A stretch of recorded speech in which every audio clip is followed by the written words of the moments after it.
Explain the situation where, when you were playing tennis, you were accused of being 2 years older than you actually were. Yeah, of course. There is a picture that I still see. I think it's at my parents' house. And the guy I'm playing is probably barely up to my waist.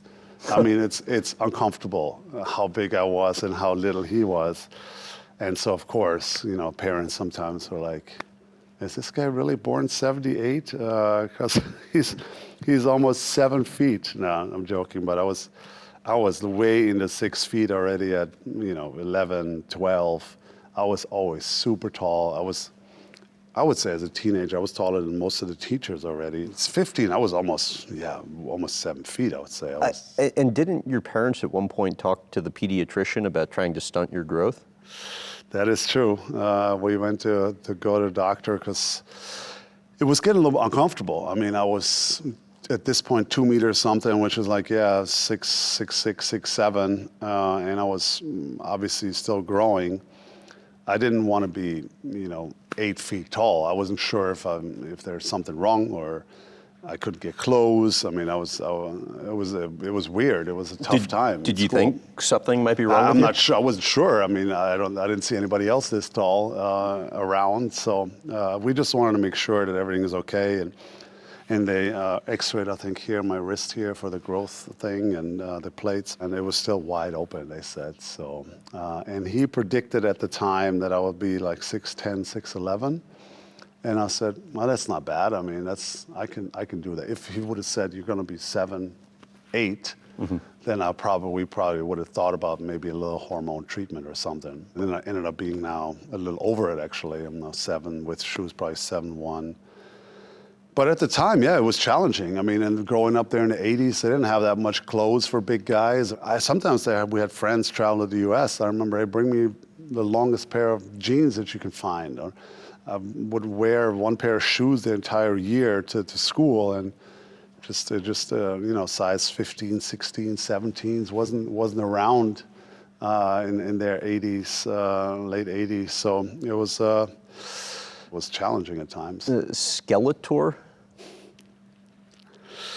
So there is a show, I'm not sure if they have it here, it's a cartoon called He-Man. He was this superpower, a big fighter, and he was the good guy, basically saving the world with this battle cat, was his little cat that he had. And one of the bad guys in that show was Skeletor, and he was basically just a skeleton, and you could see through him, but he was the mean bad guy. And so, of course, kids are pretty ruthless, as we all know, and so they would call me Skeletor for a while, because I was obviously skinny. And then we'd have to go in PE, we'd have swimming, and everybody obviously was in bathing shorts, and my ribs were literally sticking out here, everywhere. I was so skinny.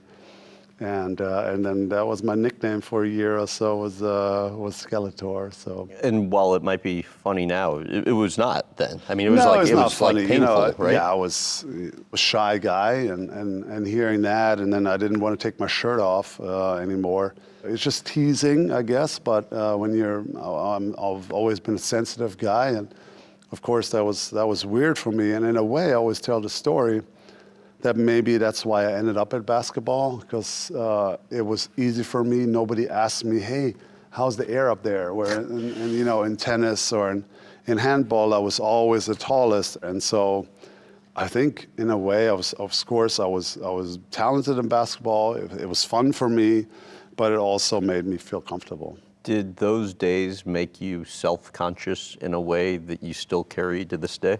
I mean, now I laugh about it a lot more, going into a room or whatever, but it always will be that way. If a guy walks in who's 7'1", people are automatically going to stare. It doesn't matter if they recognize me. I can go in there somewhere in the middle of nowhere, and you duck in to go under the doorway, and you come in, people are just going to stare. I didn't love that early in my life either, the constant or the whisper and the pointing, like, look at this lurch over here.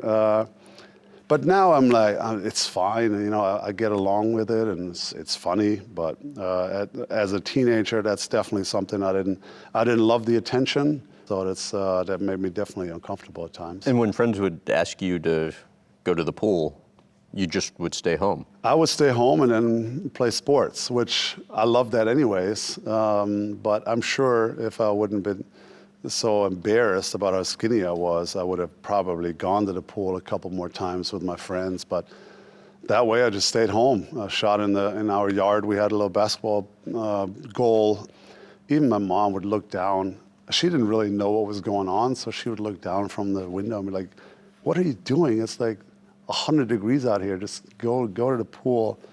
And I'll be like, "No, I like sports. I'm not going." Why do you think you didn't share that? I'm a guy that soaks everything in and very sensitive, but never really talks about stuff. And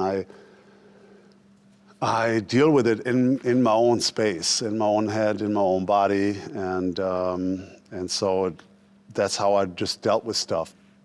So I don't think my parents were aware that I was embarrassed that I have bones sticking out everywhere. I don't think they were aware of that situation at the time.